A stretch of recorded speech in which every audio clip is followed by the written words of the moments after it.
గా మనకి ఇప్పుడు దీన్ని ఇంప్లిమెంట్ చేసేటప్పుడు మనకి తెలుస్తుంది వాళ్ళు ఏ విధంగా ఈ ఫండ్స్ ని ఎట్లా యూటిలైజ్ చేస్తారని. బట్ మీరు యాక్చువల్లీ బడ్జెట్ విని ఉంటారు, కానీ దాంట్లో ఎంత క్లారిటీ ఉందంటే ఎవ్రీ సెక్టర్ లో ఎవ్రీ డిపార్ట్మెంట్ లో కూడా చాలా చక్కగా చాలా జాగ్రత్తలు తీసుకొని చేసిన విధంగా అనిపించింది.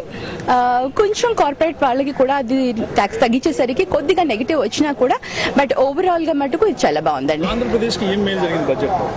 ఆంధ్రప్రదేశ్ కి స్పెషల్ స్టేటస్ గురించి మెన్షన్ చేయకున్నా కూడా స్పెషల్ అసిస్టెన్స్ ఇస్తామని బైఫరికేషన్ టైంలో వాళ్ళు ఏదైతే చెప్పారో దాన్ని వాళ్ళు ఇంప్లిమెంట్ చేస్తామని చెప్పారు.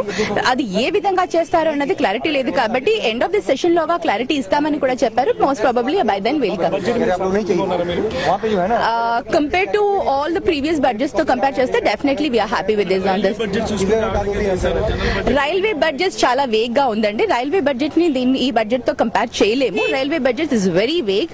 ఏ స్టేట్ కి ఎంత ఇస్తున్నారు ఏమి ఇస్తున్నారు అని తెలియదు. బట్ ఫండ్స్ బడ్జెట్ కి మటుకు ఎక్కువగా తీసుకున్నారు. రైల్వే బడ్జెట్ కి చాలా ఇంప్లిమెంట్ చేయబోతున్నారు. ఉన్న ఎగ్జిస్టింగ్ వాటిని చాలా రిపేర్స్ అండ్ మెయింటెనెన్స్ పరంగా ఎమ్యూనిటీస్ పరంగా అప్డేట్ చేయబోతున్నారు అని చెప్పారు. కానీ ఏ స్టేట్ కి ఎలాంటి ఫెసిలిటీస్ ఇస్తున్నారు అనేది మటుకు క్లారిటీ లేదు కాబట్టి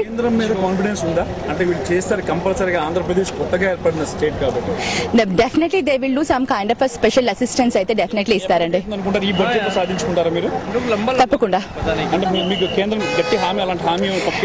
హామీ ఇవ్వలేదండి. ఇవాళ బడ్జెట్ దాంట్లో చెప్పిన దాని ప్రకారము బీహార్ అండ్ వెస్ట్ బెంగాల్ కూడా వాళ్ళు అదే విధంగా ఆంధ్ర అండ్ తెలంగాణకి ఏ విధంగా చేయబోతున్నారు ఆ విధంగా కన్సిడర్ చేస్తానన్నారు. కాబట్టి they going to do something, ఏదో ఒక స్పెషల్ గా మనకి చేయబోతున్నారు.